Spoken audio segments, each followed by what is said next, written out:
Marcos, capítulo de número 5.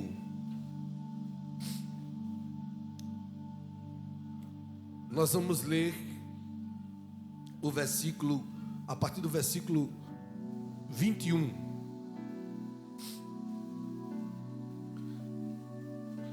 E passando Jesus outra vez no barco para o outro lado, ajuntou-se a ele uma grande multidão, e ele estava junto do mar. Diga assim comigo: junto do mar.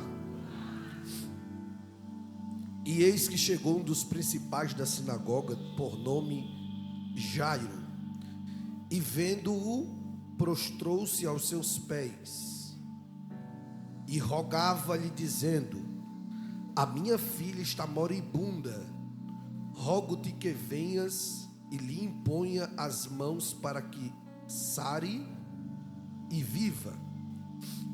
E foi com ele, e seguiu uma grande multidão que o apertava. Aí nós vamos pular o verso 25 e vamos para o 35. Vamos para o versículo 35. Estando ele falando ainda, chegaram alguns dos principais da sinagoga, a quem disseram: a tua filha está morta. Para que enfadas mais o mestre? E Jesus, tendo ouvido estas palavras, disse ao principal da sinagoga: não temas, crê somente. E não permitiu que alguém o seguisse, a não ser Pedro, Tiago e João, irmão de Tiago. E tendo chegado à casa do principal da sinagoga, viu o alvoroço. Diga assim comigo: alvoroço. E os que choravam muito e pranteavam. E entrando disse-lhes: por que vos alvoroçais e chorais? Observe a palavra alvoroço de novo. A menina não está morta, mas dorme. E riam-se dele, porém ele, tendo-os feito sair, tomou consigo o pai e a menina e a mãe da menina e os que com ela estavam, e entrou onde a menina estava deitada. E tomando-a pela mão, disse: Talita cumi, que traduzido é: menina, a ti te digo, levanta-te. E logo a menina se levantou e andava, pois já tinha 12 anos, e assombraram-se com grande espanto. E mandou-lhes expressamente que ninguém o soubesse, e disse que lhe dessem de comer. Amém? Meus irmãos, se eu pudesse dar um tema a essa mensagem, eu diria que nós poderíamos dizer: uma família em alvoroço. Vamos dizer todos juntos: uma família em alvoroço. A palavra alvoroço aqui dá a ideia de desorganização, dá a ideia de bagunça. Esta família estava alvoroçada, desorganizada, até que Jesus... Então eu quero lhe dizer que esta noite Jesus vai organizar. Jesus vai acabar com este alvoroço. Deixa eu tentar aqui situar os irmãos nesse texto. O capítulo 4 e 5 do evangelho que Marcos escreveu, eles apresentam Jesus como Senhor. Estes dois capítulos manifestam o poder de Jesus sobre 4 tipos de forças distintas. Os últimos versículos do capítulo 4 é Jesus acalmando a tempestade, Jesus acalmando a... Neste texto do capítulo 4, os últimos versículos apresentam o governo de Jesus, o controle de Jesus sobre as forças da natureza. É aqui que os discípulos vão se espantar e dizer: que homem é este, que até o vento e o mar lhe obedecem? A segunda força que Jesus controla está nos primeiros versículos do capítulo 5, do versículo 1 ao versículo 20. Do capítulo 5 você vai ver Jesus controlando algo que estava descontrolado. O que é que estava descontrolado aqui, pastor? Um conjunto de cidades, era uma região chamada Decápolis, conjunto de 10 cidades. Uma destas cidades se chamava Gadara, e nesta cidade tinha um endemoniado que dava tanto trabalho que ele desorganizou a vida habitacional destas pessoas, até o dia que Jesus passou por lá. Porque se no capítulo 4 ele deu uma ordem para o vento e o mar, no capítulo 5 ele vai dar ordem para as legiões de demônios que oprimiam aquele homem, e ele foi liberto. A segunda área de governo de Jesus, portanto, é uma área espiritual, porque até os demônios obedecem à voz dele. A segunda parte do capítulo 5 apresenta o governo de Jesus sobre a terceira área. A primeira área é a natureza, a segunda, espiritual. A terceira, a partir do versículo de número 25, você vai ver que tem uma mulher aqui, a mulher do fluxo de sangue, que já tinha gastado todo o seu dinheiro com a medicina mais avançada daquela época, e não tinha conseguido resolver o problema do fluxo constante de sangue, até o dia que Jesus estava entrando na cidade. E ela disse: se tão somente eu tocar nas orlas do seu vestido. E ela rompe a multidão, toca nas orlas de Jesus. Imediatamente aquele fluxo de sangue contínuo parou. E Jesus disse: alguém me tocou? Os discípulos: mestre, a multidão te aperta. Eles: esse foi um toque diferente, porque de mim saiu. Aquela mulher é curada, e portanto Jesus apresenta-se na terceira área de governo dele, a área das enfermidades. Porque quando ele quer curar, não tem enfermidade que fique diante dele. Portanto, capítulo 4 e 5 apresentam 4 áreas distintas do governo de Jesus sobre as coisas. Primeiro, ele governa sobre a natureza. Segundo, ele governa sobre as forças espirituais. Terceiro, ele governa sobre as enfermidades. A quarta área de governo de Jesus está aqui, é a história que a gente leu. É o governo sobre a morte e a vida. Porque quando ele mata, está matado. Agora quando ele quer fazer viver, nem a morte consegue impedir. E esta é a história que cerca esta família em alvoroço. A primeira informação que nós temos, eu queria refletir com os irmãos. Se você tivesse sua Bíblia aberta, seria até melhor. Versículo 21, abra aí sua Bíblia. A primeira grande informação que nós temos aqui é que Jesus atravessou o mar. Possivelmente ele voltou para a cidade de Cafarnaum. Por que Cafarnaum, pastor? Porque em Cafarnaum havia as grandes sinagogas daquele tempo. Jesus está atravessando o mar, o lago, chega na cidade, mas ele não consegue nem chegar. Por quê? Porque o versículo 21 diz que: e passando Jesus outra vez no barco para o outro lado, ajuntou-se a ele uma grande multidão.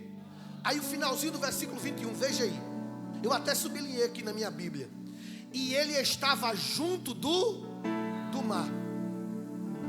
O texto no original diz que não era Jesus que estava junto do mar, era a multidão que se ajuntou a ele no mar.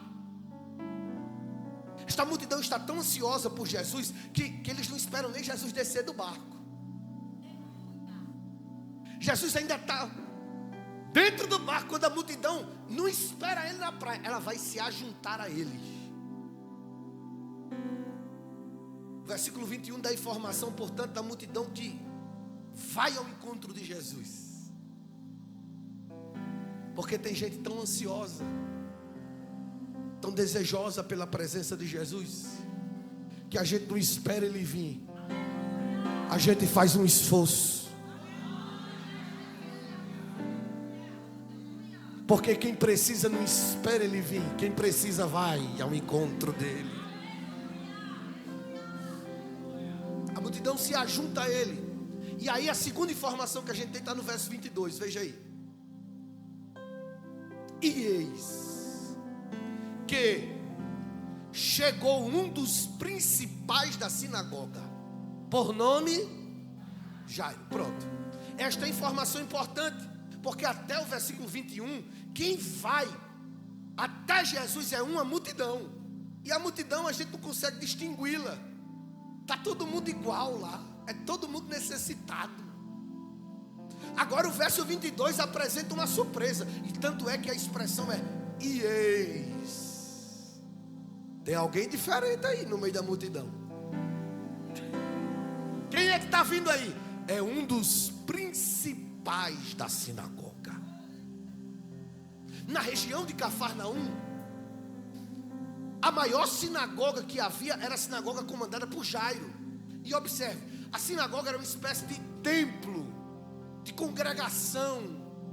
Só que diferentemente da atividade eclesiástica que um líder de uma congregação tem, naquele tempo a sinagoga representava não apenas o poder religioso, mas o chefe da sinagoga, por exemplo, ele era responsável por atender aos necessitados, por organizar o rito do culto,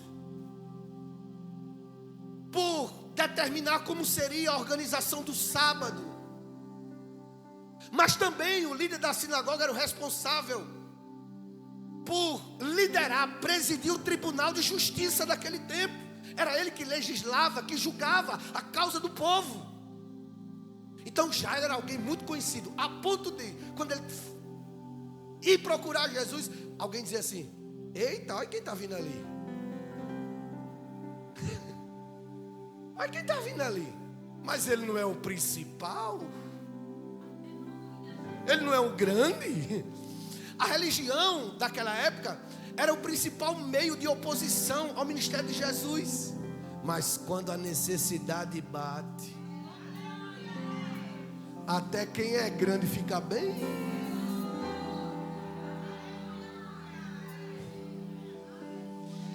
Irmãos, isso aqui é muito interessante. Porque, olha, a necessidade, ela pavimenta o nosso caminho em direção a Jesus. Quando o negócio está muito bom, a gente fica muito grandão. A gente acha assim, olha, não, qual o problema? É dinheiro? Ah, meu amigo, eu faço um pix.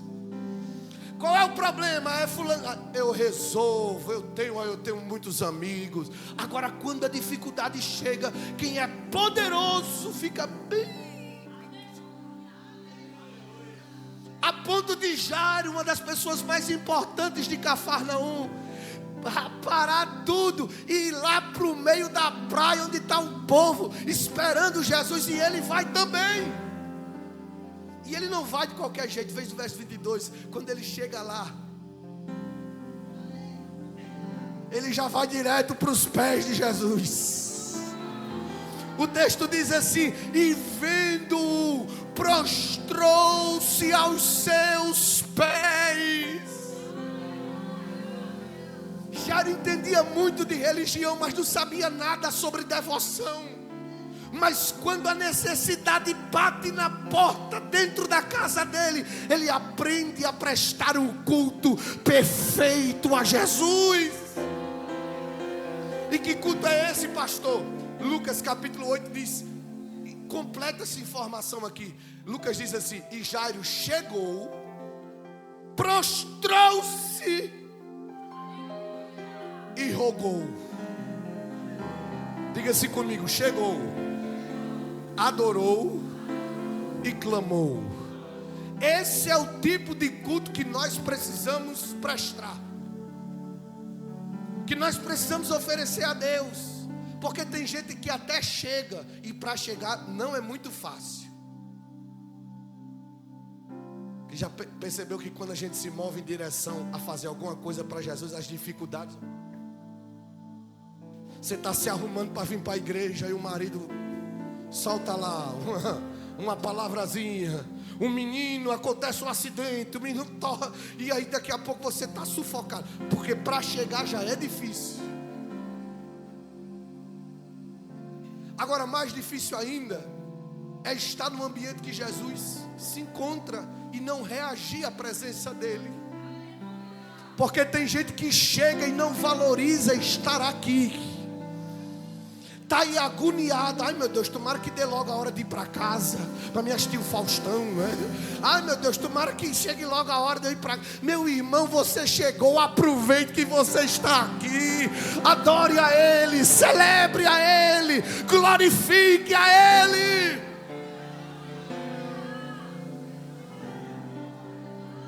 Você chegou, olhe para quem está estacionado e diga assim: você chegou. Diga graças a Deus que você chegou. Agora vamos adorar, vamos fazer como Jairo. Já que eu estou na presença de Jesus, eu vou me lançar aos pés dele. Você sabe que agora tem uma multidão lá no Arena das Dunas, pro clássico lá, o ABC e o América, e passaram o dia brigando no meio da rua aí, mas estão lá gritando para 11 jogadores de futebol que nem sabe quem é ele, e você aí de boca fechada, na presença do seu Deus. Abra essa boca, glorifique a Ele, reaja. Aproveite, meu irmão. Ainda pagaram ingresso para estar lá, você está aqui de graça, o preço foi pago por Ele.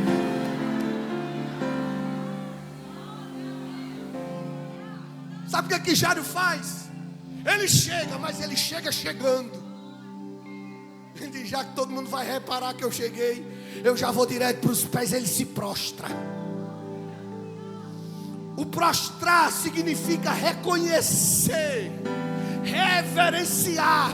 Quando Jairo está nos pés de Jesus, Jairo está dizendo: eu sei quem tu és, eu sei o que tu podes fazer.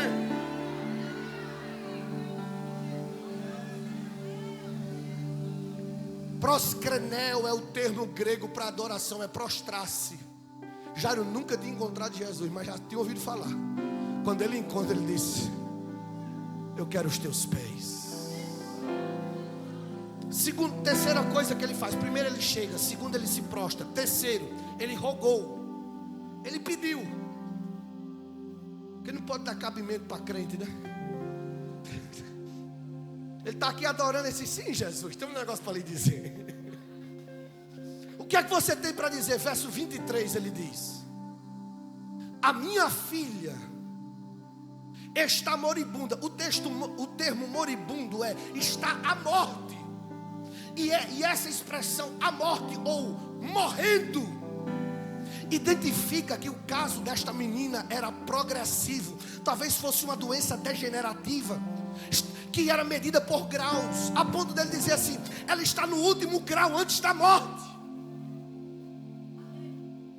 E aqui eu preciso da sua atenção para lhe dizer algo. Por que Jairo demorou tanto? Porque existem pessoas que demoram tanto. Ele deixou o irmão Alessandro para procurar Jesus quando a menina estava no último grau, moribunda. Você lembra do pai do jovem lunático? Ele apresenta o menino oprimido para Jesus por demônios, e Jesus pergunta para ele assim: desde quando isso acontece? Aí ele diz assim: desde a infância. Por que não cuidou desse problema enquanto era pequeno? Por que não tentou resolver esse problema na família enquanto o problema é pequeno? Vai deixar essa amargura criar raízes e não vai liberar perdão, e vai viver com este problema de estimação. Jesus lhe trouxe para a semana da família edificada para dizer: os problemas precisam ser resolvidos agora. Deus lhe dará graça esses 5 dias para você olhar para o problema e dizer: problema, olhe, nós vamos resolver você na base da oração, do jejum, da súplica.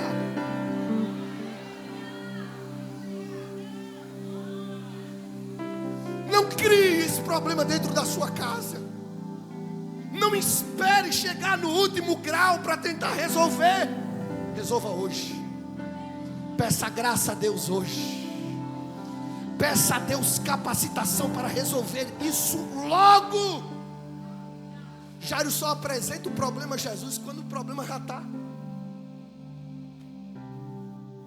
Aí o verso 24 diz: e foi com ele. A boa notícia é: Jesus vai.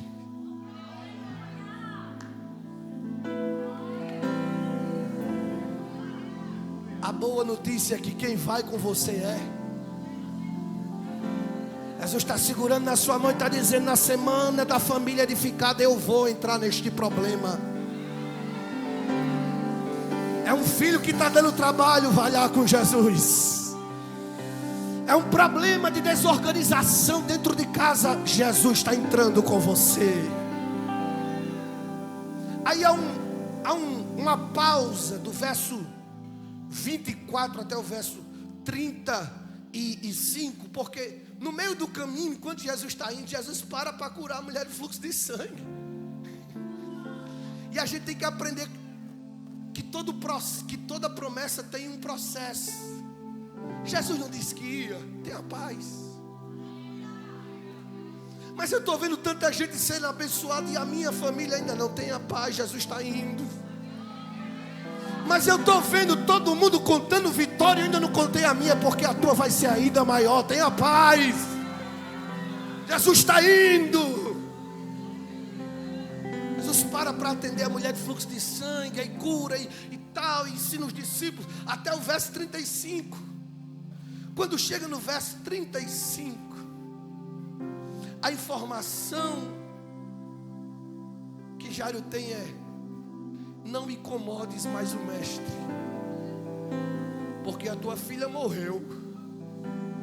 Só que há uma outra informação no verso 23, quando ele apresenta o estágio da menina, ele também apresenta a solução. Ele diz assim: Jesus, a menina está quase morrendo, mas eu rogo-te que venhas e coloque as tuas. Sabe o que é que Jairo estava dizendo? Esse problema tem jeito. É só o Senhor colocar as tuas. Você recebe uma palavra de Deus neste domingo? Pois levante as suas 2 mãos assim para o céu. Quem está colocando a mão na tua causa não é o médico, não é o advogado, o psicólogo até tentou ajudar, mas quem vai colocar a mão neste problema é Jesus. Jairo sabia, lá em casa o que dá jeito é as mãos de Jesus. A minha filha só tem solução se Jesus colocar.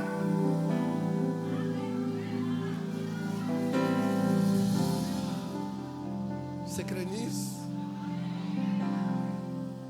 Jesus vai colocar. O evangelho de Marcos é o evangelho das mãos de Jesus. Marcos 1:31. A sogra de Pedro estava enferma. Jesus foi na casa de Pedro. Quando chegou lá, colocou a mulher foi curada. No mesmo capítulo, agora no verso 41, tinha um leproso que estava impuro e não podia desfrutar da vida, até o dia que ele encontrou com Jesus. Ninguém ficava nem perto dele. Jesus chegou e tocou. Ele foi purificado. No mesmo evangelho tem um surdo que não consegue ouvir, não consegue falar, até o dia que encontrou-se com Jesus. Jesus tocou no ouvido dele, o ouvido se abriu. Porque o que você não pode fazer,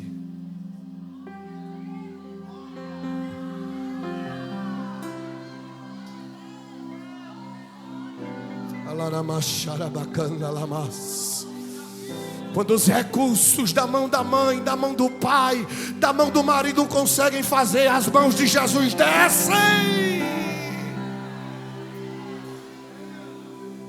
Já contei aqui um dia, minha mãe lá em Areis, eu com um problema nos pulmões, uma asma assim avançada, me levou para o hospital, não puderam fazer nada, hospital de Areis, né?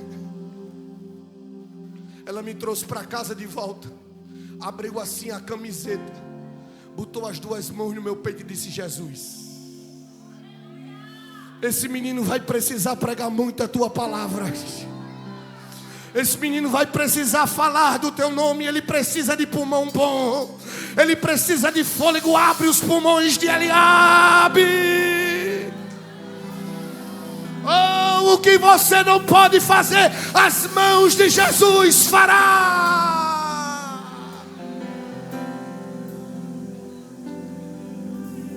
Eu só preciso que o Senhor coloque as tuas mãos, disse o pai. Quando ele diz isso, a notícia que chega para ele é: não me incomodes mais, o mestre, a tua filha morreu. Alguém fala isso para Jairo, só que Jesus está do lado dele e escuta, porque Jesus está ouvindo tudo. E eu quero lhe perguntar esta noite: quem você vai ouvir? Você vai ouvir a multidão ou você vai ouvir a voz de Deus? A multidão diz assim: não me incomodes. A multidão diz assim: pare. A multidão diz assim: desiste. Isso é um problema hereditário. Todo mundo na sua casa é assim. Isso não tem jeito, isso não tem solução. Mas essa noite você vai dizer: eu decidi ouvir a voz de Jesus. E o que é que Jesus está dizendo, pastor? Jesus está dizendo: não temas, crê somente. Aleluia, aleluia, aleluia. Há uma palavra vindo da multidão e a palavra é: pare, desista. A história terminou. Só que tem outra palavra vindo de Jesus. Diga assim comigo: a palavra da fé.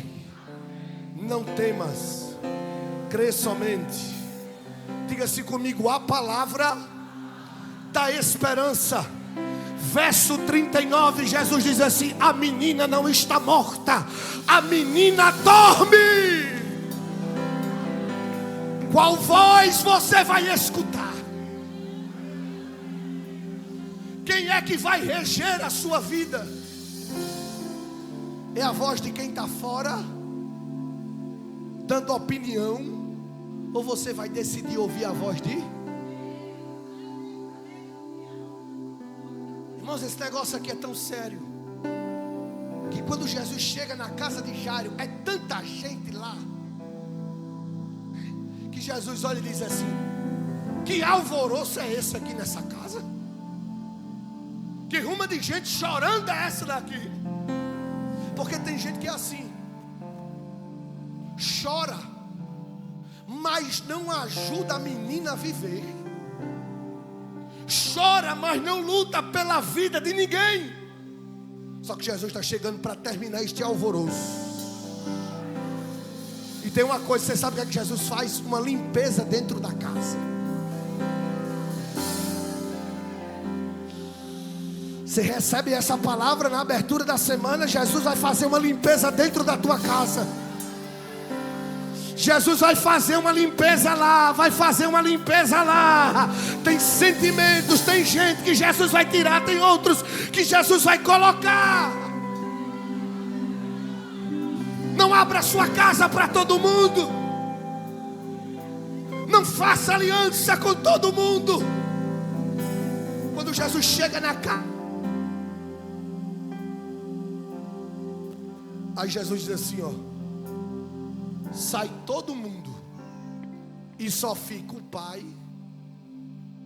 a mãe e os discípulos que vieram comigo.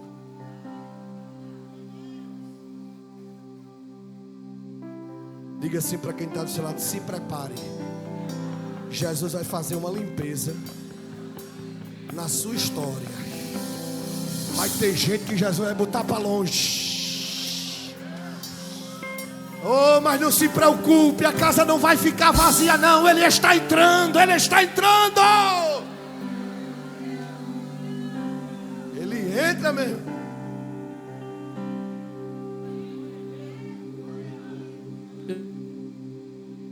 Ele entra. Quando Jesus entra, fique de pé para nós concluirmos. Ele libera a terceira palavra.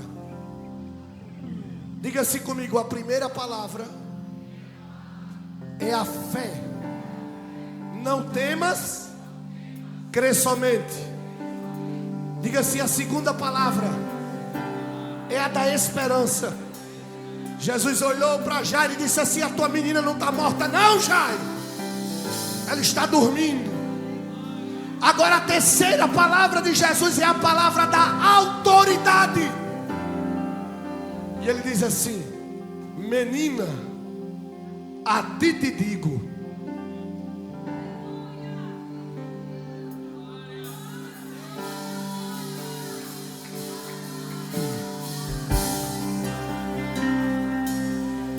Levanta! Levanta!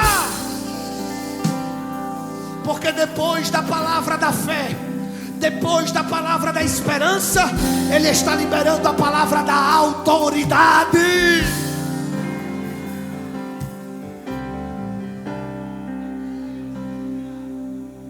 A menina levanta. Jesus usou uma frase no aramaico que era usada pelo pai para acordar a criança. Eu não posso usar ainda porque coitada de Sofia não entende ainda, né? Mas o pai acorda a menina assim: menina, levante para você ir para a escola. Menina, levante para você ir tomar banho. Menina, levante para você ir almoçar. Menina, levante para você viver. Aí Jesus chegou e disse assim: Talita cumi. Levanta. Porque se a morte destruiu, Jesus vai levantar. Se a morte entrou para destruir teu casamento, tua família, há uma palavra que Jesus está te liberando. E a palavra é: Talita cumi, a ti te digo. Levanta a família, levanta casamento, levanta a vida emocional. Jesus vai levantar, porque a sua família será edificada. Mas Ele levanta tanto. E você sabe como é que o texto termina aqui para a gente orar e terminar? O texto diz assim, olha: e a menina se levantou. Diga assim: levantou. Agora diga assim: e andou. Aí no final de tudo Jesus diz assim: e dê de comer para ela, viu?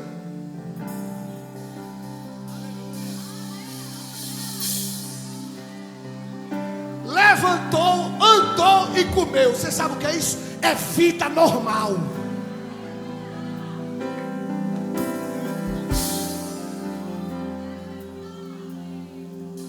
Deus colocará as coisas em ordem. Irmãos, eu recebi essa palavra de um jeito assim tão edificante. Jesus vai trazer a normalidade para a sua casa.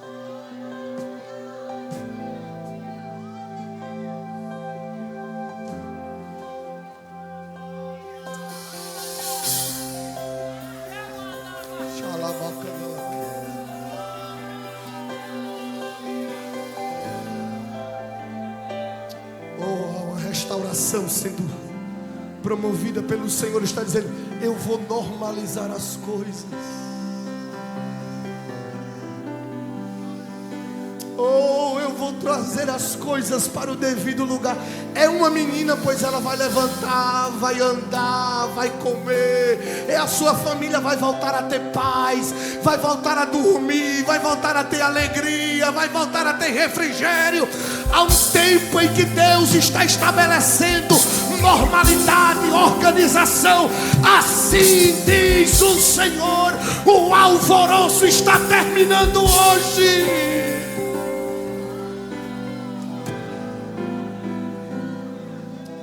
Levanta as suas mãos, diga assim: vá. Passa lá em casa, Jesus. Vai na minha casa, Jesus. Cura as famílias da vida, da vida. Vamos chamar Jesus, canta e vá. Passa lá em casa, Jesus. Vai na minha casa. Vai na minha casa, Jesus. Mexe com a estrutura. A casa é tua, é tua, é tua. Ele vai passar por lá. Ele vai passar por lá e vai colocar as coisas no lugar. Ele vai passar por lá e vai ordenar as coisas. E não há nada que Jesus não possa fazer. Vamos orar.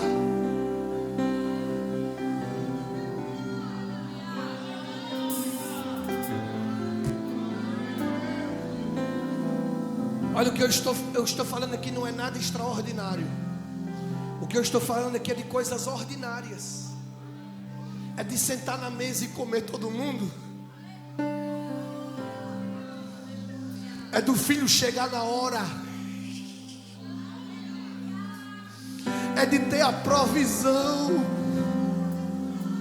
Até a conta, quando você pagar a conta da Cosette, você vai dizer: olha, Deus está normalizando as coisas. O ordinário, as coisas normais acontecerão na tua casa e você vai dizer: foi o Senhor que fez isso.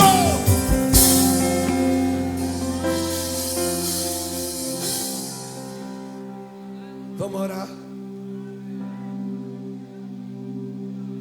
Ainda tem vida aí, e mesmo que o cenário diga que é o fim, e as evidências digam, mas Deus está dizendo ainda existe. Cante para terminar, vá. Ainda tem vida aí, e o tempo não limita o que eu vou fazer. Eu lhe garanto e afirmo pra você. Ainda tem vida aí, vai voltar.